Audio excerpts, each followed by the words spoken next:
Bienvenue dans Rencontre avec et merci d'avoir accepté l'invitation pour parler Le manipulateur.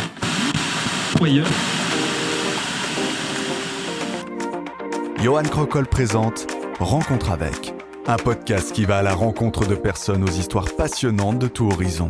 Rencontre avec, c'est à retrouver 2 fois par mois sur les plateformes de streaming et sur rencontre-avec.ch. Alors ne manquez pas ces rencontres et abonnez-vous dès maintenant. Rencontre avec, présenté par Johan Crocol, la nouvelle saison à découvrir dès maintenant sur vos plateformes de streaming préférées. Salut Émeric. Salut Yoann. Bienvenue dans ce nouvel épisode de Rencontre avec. Tu es comédien et première question que j'ai envie de te poser, c'était quoi Émeric quand il était enfant? Alors c'est une question qui est pas facile parce qu'elle touche à quelque chose qui est très pudique en fait. Mais c'est très bien parce que c'est un peu le sujet de mon spectacle. Je crois que j'étais un enfant assez hyperactif, je dois dire. Toujours en train de... beaucoup en train de rire, surtout, je crois. Et puis, il y avait aussi une part de moi que j'ai gardée, mais où j'étais quand même assez nerveux et assez stressé tout le temps. Et voilà, donc ça, c'était un peu mon enfance. Et puis tu mentionnes dans l'avant-propos de ta pièce qu'on va parler en deuxième partie, en racontant en fait que ton phrasé était jugé trop féminin. Le regard des autres, il disait que ça faisait trop féminin. Est-ce que c'était vraiment ce regard des autres qui te faisait penser ça, ou c'était les autres qui te disaient ouais, ça donnait ça comme impression de vue d'extérieur? Moi en fait j'ai grandi dans une famille où tout le monde a l'accent. J'ai grandi dans un village aussi, dans un contexte où... Village valaisan. Oui, village valaisan, donc où les gens avaient vraiment un fort accent.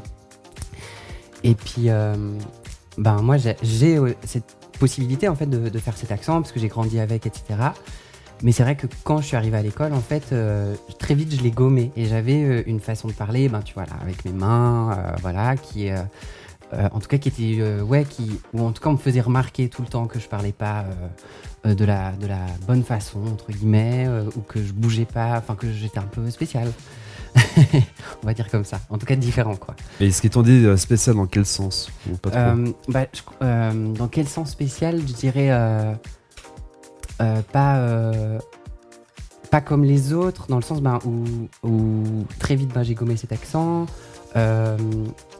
où justement je pense que je m'identifiais pas non plus aux personnes auxquelles il fallait s'identifier, c'est-à-dire que moi je m'identifiais très fortement à ma mère ou à ma sœur, je pense, plus qu'à mon frère et à mon père.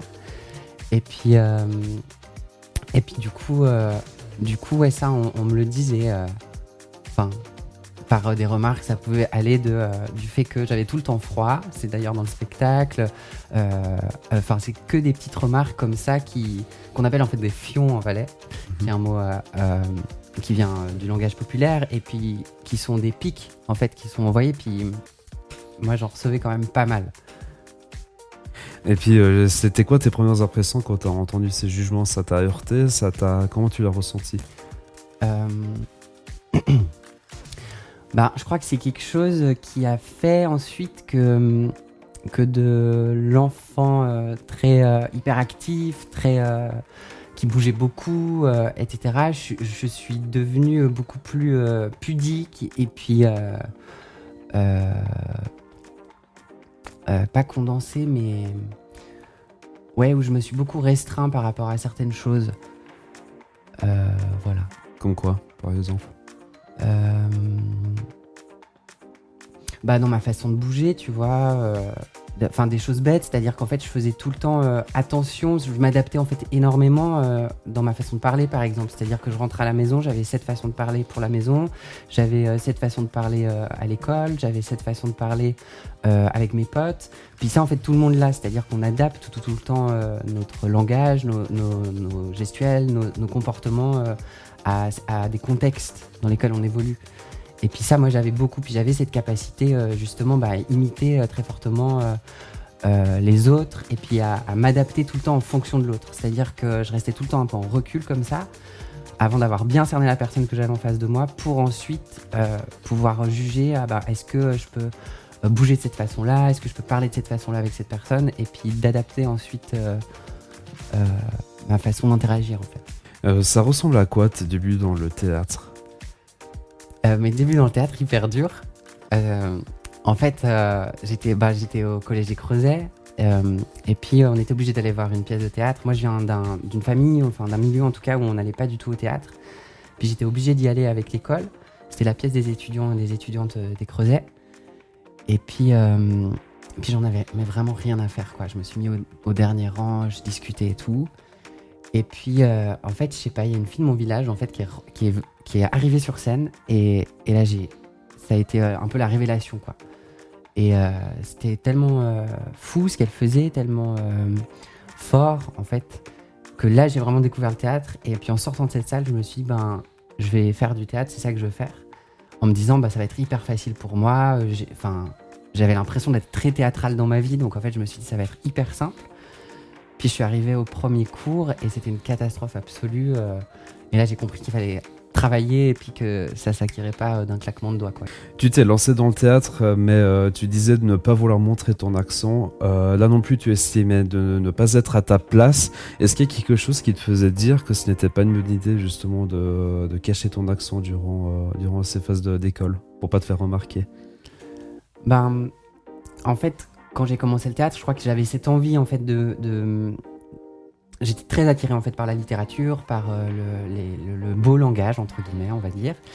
Et puis j'avais vraiment cette envie de découvrir ça. Puis ensuite, j'ai été en pré-professionnel où, en fait, on fait gommer les accents aux gens. Et moi, j'avais cette facilité, du coup, à l'enlever ou à l'avoir. Et puis, pour jouer les grands textes classiques, on te demande d'enlever, quoi. Et puis, j'avais cette fierté, en fait, de ne pas l'avoir. Et puis, de pas... de parler comme je parlais, etc. Puis ensuite, en réfléchissant, tout à coup, je me suis aperçu qu'il y avait une part de mon identité, du coup, qui manquait sur scène. Puis en tout cas, comme que je réfutais, quoi. Puis du coup, j'ai eu l'idée, j'ai eu l'envie de faire un spectacle avec cet accent-là. Et puis c'était important pour moi, en fait, de montrer aux gens que l'accent, il traduit aussi d'une certaine forme d'art, et puis qui traduit d'un monde, d'une période de vie que je voulais mettre sur un plateau. Puis est-ce que dans ton passé à toi, il y a un moment qui t'a plus marqué qu'un autre? Dans mon passé ? Ouais. Ah il y en a plein. Mais un qui ressort vraiment le numéro 1 parmi les autres. Je crois pas que j'ai d'événements vraiment particuliers. Je pense que je suis très attaché à certaines périodes de ma vie. Je pense que l'adolescence, c'est quelque chose qui m'intéresse, et puis que moi, j'ai fait une adolescence hyper tard. J'ai l'habitude de dire qu'en fait, je sors de l'adolescence actuellement, ce qui est pas très normal. Et où du coup, c'est une période qui était super longue pour moi, et puis que je trouve hyper belle, parce que c'est vraiment le moment où à la fois on s'affirme en tant que personne, et on essaye de se séparer de ce qu'on a vécu jusque-là, et en même temps on en sort quand on arrive à la fois à trouver le juste mélange entre toutes les périodes de vie qu'il y a eu avant, quoi, entre l'enfance et puis ce qu'on va vouloir devenir, être. Puis qu'est-ce qui t'a attiré, en fait, dans tes débuts dans le théâtre, à t'exprimer sous une forme artistique? À la base, quand j'étais petit, je faisais des chorégraphies sur les Pussycat Dolls et sur Laurie. J'ai toujours eu ce truc à vouloir être sur scène. Je crois que j'avais quand même ça pas mal. Je chantais aussi beaucoup, et puis finalement, j'étais pas assez bon en danse, j'étais pas assez bon en chant, donc je me suis... tu chantes un peu dans ton spectacle ici. Oui. Non, mais c'est pas vrai, mais je crois que j'ai toujours eu ce truc où ça m'a toujours attiré, vraiment. Mais de là à passer le pas, puis à trouver aussi un endroit par lequel rentrer, pour moi, ça a été assez long. Et voilà. Et puis, quels artistes t'ont inspiré pour tout ce qui est performance artistique, le théâtre? Est-ce qu'il y a une personne en particulier qui t'a poussé, puis qui t'a motivé à faire ce que tu fais aujourd'hui? Ouais, il y a mon premier prof de théâtre. Je pense que s'il n'avait pas été là, je ne serais jamais rentré ensuite à la Manufacture, donc l'école de Suisse romande des arts de la scène. J'ai aussi, dans mes influences, en fait, pour ce spectacle-là, en tout cas, il y a beaucoup de zouk. qui est une humoriste, une comédienne suisse que j'admire énormément. Il y a aussi Tiffany Beauvais-Clamet, que j'ai rencontré quand j'étais ado, qui m'a fait un stage de 1 jour, et puis j'étais complètement omnubilé par sa méthode de travail, par sa façon de travailler. Et puis bien sûr aussi Colline, avec qui je travaille, dont j'ai vu le spectacle 4 ans avant de faire le mien. Puis c'est comme ça que je me suis dit, j'ai envie de travailler avec elle, et puis qu'elle m'aide à faire sortir ce spectacle-là, quoi. Et puis, est-ce que selon toi, être un artiste suisse romand, c'est plus compliqué à se faire connaître? Non. En fait, c'est d'autres systèmes. Il y a aussi tout ça dans le milieu artistique, c'est-à-dire que ça marche quand même sur des réseaux. Et c'est vrai que moi, en tant que valaisante, du coup, jamais j'osais prétendre aux écoles françaises ou bien me dire je pars à Paris, alors que c'est souvent la première idée dans l'imaginaire commun. On me dit je vais faire du théâtre, on me dit va à Paris, c'est là-bas que tout se passe, etc. Et puis c'est en France, enfin voilà. Et puis en fait, moi très vite, je crois que c'était très dur pour moi quand même de partir aussi loin. Enfin voilà. Et puis il y avait aussi le fait que le chemin en Suisse, il a été très accessible en fait pour moi. Et d'une fois que j'ai su qu'il y avait la manufacture qui existait, en fait, j'étais voir, je me suis renseigné, j'ai vu des spectacles, puis je me suis dit mais c'est vraiment cette école que je veux faire. Puis du coup j'ai travaillé pour faire mon parcours en Suisse, en fait. Et puis, est-ce que le théâtre, c'est un moyen pour décomplexer certaines questions? Non. Je crois que là, moi, je fais de l'autofiction, donc je parle de ma vie. Et toutes les questions que j'aborde sur scène, elles sont déjà réglées dans ma vie personnelle. C'est-à-dire que je suis pas du tout complexée par ce dont je vais traiter. Je vais pas du tout régler mes comptes au plateau. En fait, c'est pas du tout ça le but, mais c'est justement, je choisis aussi de parler de cette période-là, qui est celle de l'adolescence, parce que j'ai du recul dessus. Puis parce que du coup, maintenant, je peux en traiter sans que ça ait un impact direct sur ma vie, quoi. Puis, est-ce que tu explores aussi d'autres formes d'art, mis à part le théâtre? Pas beaucoup. J'ai quand même exploré un peu de la danse avec un spectacle qui s'appelait Disco Funéral, où j'ai travaillé au Ballet National de Marseille, et puis au Point Éphémère à Paris, mais qui restait quand même une forme très théâtrale. Non, sinon, je crois que pour moi, il y a vraiment ce truc du théâtre, quoi, vraiment fort. Et puis, dans les différents projets que tu as réalisés, est-ce qu'il y en a un qui t'a marqué le plus? Je crois que tous m'ont marqué, quoi. Enfin, moi, j'ai eu vraiment beaucoup de chance à ma sortie d'école, c'est-à-dire que j'ai eu pas mal de projets, en fait, et puis j'ai pu travailler vraiment avec des gens dont j'apprécie le travail, comme François Gremaud, comme Alexandre Doublet. Et puis, puis je crois que ces projets-là, ils m'ont appris vraiment beaucoup de choses, mais à des endroits très, très différents, quoi. Alors, maintenant, on va passer au défi que je donne à tous mes invités. Je vois ton sourire, tu sais déjà ce que ça va être. En bref, je vais te poser une série de questions et ton but à toi, c'est d'en répondre un maximum sans les abréger. Ouais. Donc, tu donnes des phrases complètes. Ok. Ça, c'est la seule règle que je te donne. Puis, il y a une petite difficulté en plus qui se rajoute car les questions n'ont aucun lien les uns par rapport aux autres. D'accord. Donc voilà, faut pas être stressé, c'est normal. Attends, si tu bugs sur un truc. Est-ce que tu es prêt? Oui. Alors, je vais te mettre dans l'ambiance avec la musique. Si tu devais vivre comme un personnage de Disney, lequel choisirais-tu? Je crois que c'est un personnage de Pixar, mais ce serait Ratatouille, parce que je trouve que je lui ressemble un peu. Préfères-tu les livres physiques ou électroniques? Physique. Ton expression favorite? On va pas se casser la nénette. Quel super pouvoir voudrais-tu savoir ou avoir? Aucun. Qu'est-ce que tu aimerais accomplir en une seule journée? Oh waouh, en une seule journée? Ouais. Moi, je sais pas. Purée. Mais je sais pas. Vraiment, je sais pas. Le plus bel endroit où t'es allé? Pardon? Le plus bel endroit où t'es allé? Purée, mais je vais avoir l'air... je vais dire quand même la montagne, quoi. Enfin, pour moi, c'est vraiment le plus bel endroit de la Terre. Quelle est ta plus grande qualité? Je dirais que je suis assez empathique. Et ton plus grand défaut? Mon plus grand défaut, je suis quelqu'un de très angoissé, quoi. Puis ça se répercute bien sur les autres, je pense. Quel est ton style musical préféré? La pop. Si demain matin, ton patron vient te dire je te donne 1 semaine de congé, qu'est-ce que tu ferais sachant que tu n'as absolument rien prévu? Je pars en rando. Plage, montagne ou forêt? Bah, montagne. Plutôt du genre à être à l'avance sur la bourre, pas en rendez-vous. Bah, la bourre. Maniaque ou bordélique? Bordélique, ouais. Ton premier concert que tu as pu assister? Laurie. Quel métier tu voulais faire quand tu étais enfant? Oh, il y en a eu plein. Je voulais être soit chanteur, soit professeur en primaire. Si tu voulais apprendre une langue étrangère, une que tu ne connais pas bien sûr, laquelle voudrais-tu savoir jusqu'au bout des doigts? Hormis le japonais. Ouais, bah l'allemand, je crois.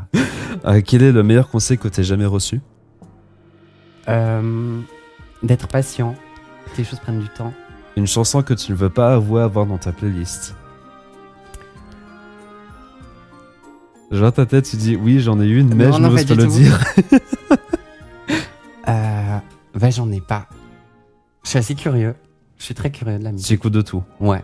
Plutôt thé ou café? Caf. Tes matières préférées à l'école primaire? C'était les maths.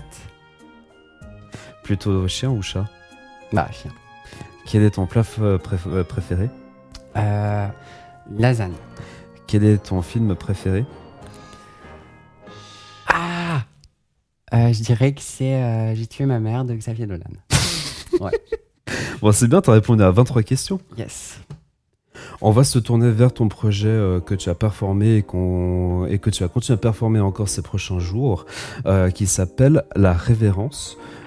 En gros, qu'est-ce que cette performance raconte? Bah, cette performance, en fait, elle raconte mon départ de mon village. Donc, le moment où je décide de quitter cet endroit du Valais pour partir à Genève, commencer mes études dans le théâtre. Et puis, donc c'est une autofiction, et puis à travers l'imitation de plusieurs personnages, en fait, j'essaye de dresser le portrait à la fois de cet endroit-là, et puis des gens qui ont fait mon enfance et puis mon adolescence. En gros, c'est presque la famille Chozot qui détient 90% du domaine dans ton village. Ouais, c'est un peu ça. Ouais. C'est un peu ça ce que tu racontes dans ta performance. Et puis, comme tu as dit en première partie, elle s'est beaucoup inspirée d'Anne Ernaux et de Zouk. En quoi ces deux artistes ont influencé dans ton approche? Et puis surtout, comment est-ce que tu as fait pour que ce soit en fait mis à ta sauce? Anne Ernaux, ça a été, donc c'est une autrice que j'ai découvert quand j'étais ado et puis qui a profondément marqué mon travail.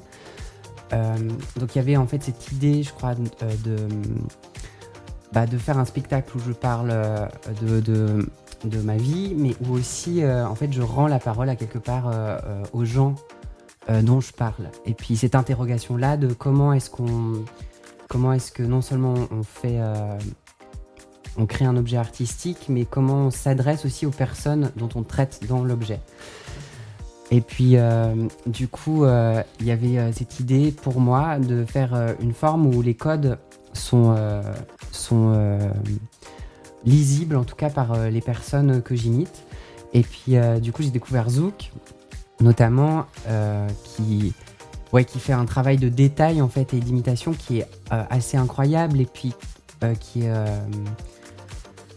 assez fou, quoi. Puis du coup, je me suis inspiré de ça en me disant, cette façon de faire, de jouer, en fait, moi, elle me plaît.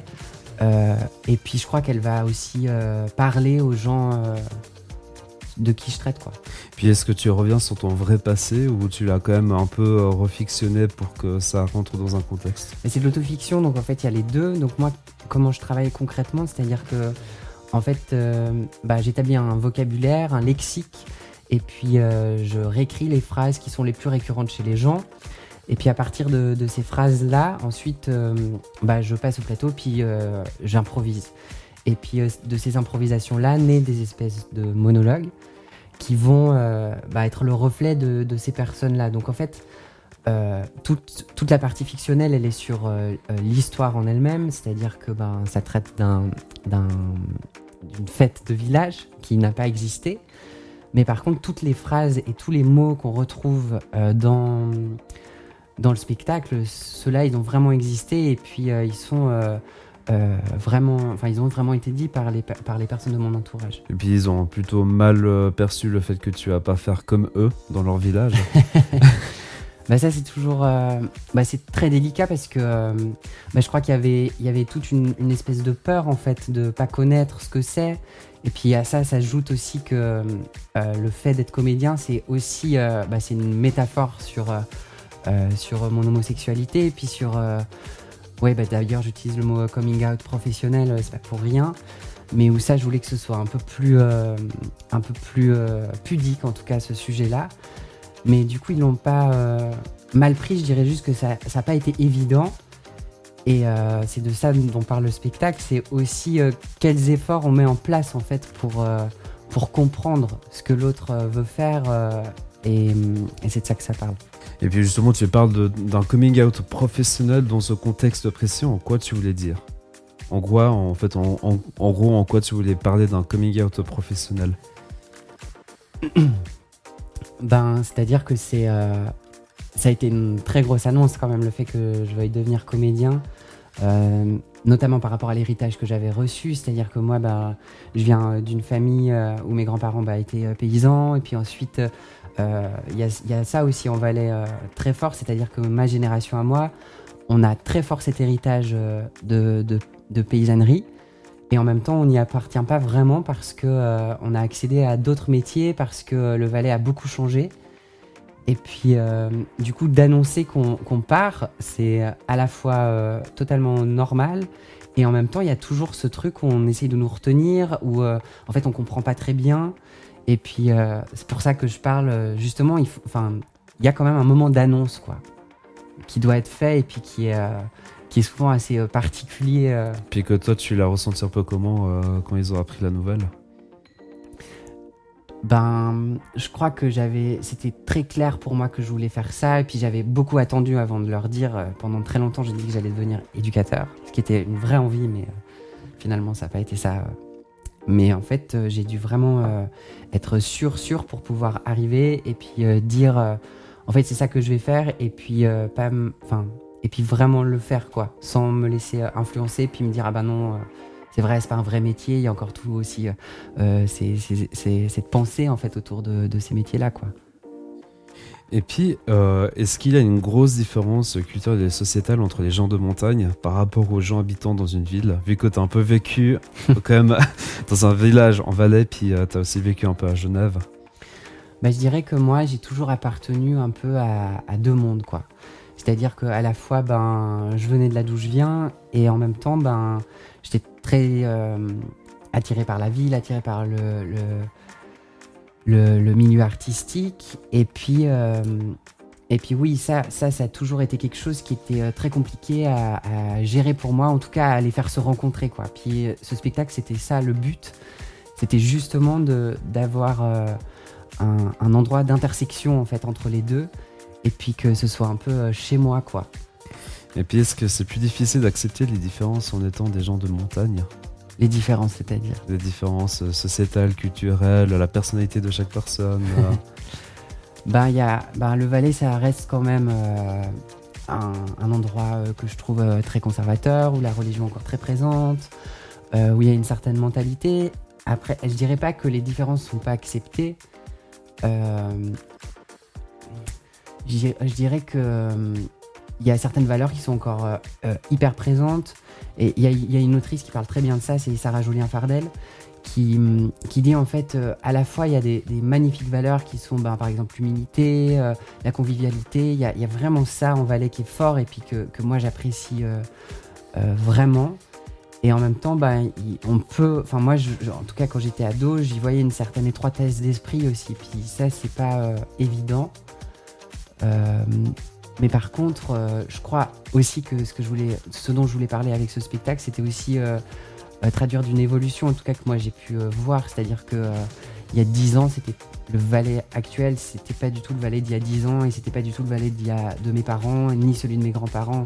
Et c'est ça en fait que j'essaye de traduire avec ce spectacle. Puis est-ce qu'il y a un moment spécifique durant cette pièce qui t'a plus marqué en tant que comédien? Je crois que Bah, par exemple, bah, je crois que jouer ma grand-mère, ça c'est toujours quelque chose qui est, ouais, qui est très émouvant pour moi parce que euh, parce qu'en fait moi j'ai eu 3 grands-mamans parce que des histoires un peu de famille, voilà. Et puis du coup cette grand-mère que je joue là, en fait c'est un mélange entre les trois. Et puis, et puis en fait, je la trouve à la fois hyper touchante, enfin genre elle me touche à fond, puis en même temps elle dit des horreurs, et puis en même temps elle est assez drôle.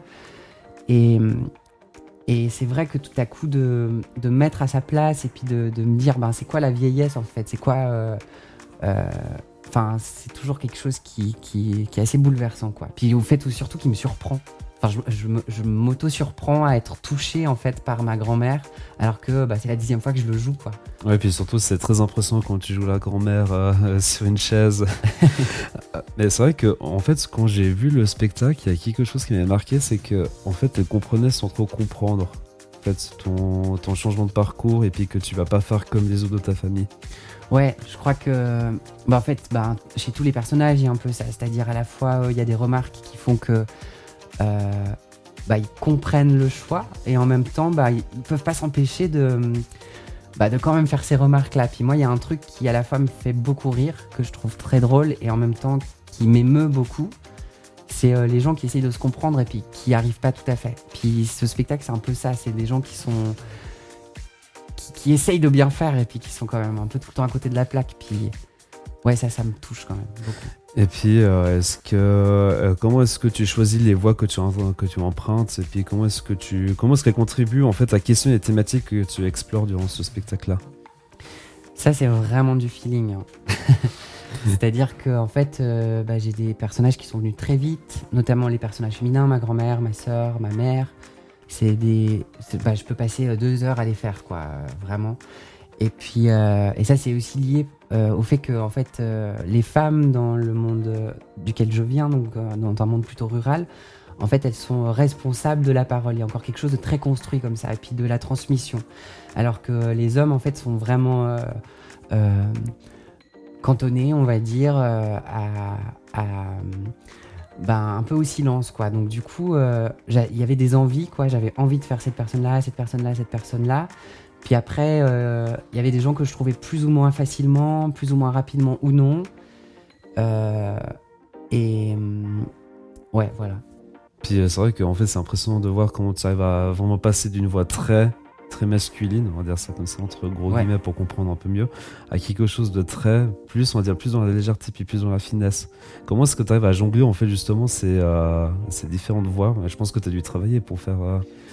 En fait, c'est quelque chose que j'avais assez naturellement, quoi. C'est-à-dire que ces gens, je les connais tellement bien et aussi j'ai vraiment beaucoup de tendresse pour eux et beaucoup d'amour. Et puis du coup, puis je les ai beaucoup observés durant ma vie, quoi. Donc du coup, ça vient très facilement. C'est-à-dire que je sais faire mon père, je sais faire ma mère, je sais faire cette personne-là. Enfin voilà. Et par contre, ouais, ce qui est compliqué, c'est vraiment de tenir la durée. Enfin, là, j'ai dû vraiment m'entraîner et puis pouvoir passer de l'un à l'autre, de l'une à l'autre. Ouais, ça, c'était vraiment de l'entraînement, quoi. Puis qu'est-ce que tu espères que le public retienne en sortant de la salle? Je crois qu'il y avait, il y a quand même cette idée de la simplicité, quoi, pour moi. C'est-à-dire que j'arrive, il y a pas grand-chose. C'est-à-dire qu'on passe un moment ensemble et puis qu'on partage ce moment-là ensemble. Il y a vraiment cette idée de partage. C'est hyper cucu ce que je suis en train de dire. C'est pas grave, mais ça, c'est bien. Et puis oui, il y a aussi ce rapport au temps, je crois. C'est-à-dire que les choses, elles prennent du temps et puis que son héritage, en fait, c'est pour moi la question, mais qui a été beaucoup traitée par beaucoup d'écrivains, d'écrivaines, c'est en fait qu'est-ce qu'on fait de notre héritage, quoi. Et puis comment on le transforme, et puis comment on le réinjecte ailleurs, comment on le change, comment on garde certaines bribes, comment on jette d'autres choses. Et puis je crois que c'est vraiment une réflexion là-dessus. Qu'est-ce que tu vas dire au Émeric il y a 10-15 ans en arrière, ceux qui sont en face de moi aujourd'hui? Je lui dirais que tout ira bien. Et puis que les choses, elles prennent du temps et que qu'il faut laisser du temps aux gens et aux choses. On arrive gentiment au bout de ce podcast. Pour vous qui nous écoutez, vous pouvez interagir en laissant sur ce qui vous a marqué durant cet épisode. Juste en dessous de la description sur Spotify, vous avez une petite section questions-réponses et puis vous pouvez laisser un petit message et bien sûr les réponses seront publiées. Pour ceux et ceux qui nous écoutent, qui veulent se lancer peut-être dans le milieu artistique, dans le théâtre, quel serait ton conseil à toi ? Il n'y a pas trop de règles hein. Pour se lancer dans le milieu artistique. J'ai l'impression qu'il y a un moment donné, il faut y aller puis il faut essayer en fait. Il y a vraiment que ça à faire, c'est essayer. Et puis si ça marche, tant mieux. Et puis si ça marche pas, en fait, c'est pas du tout grave.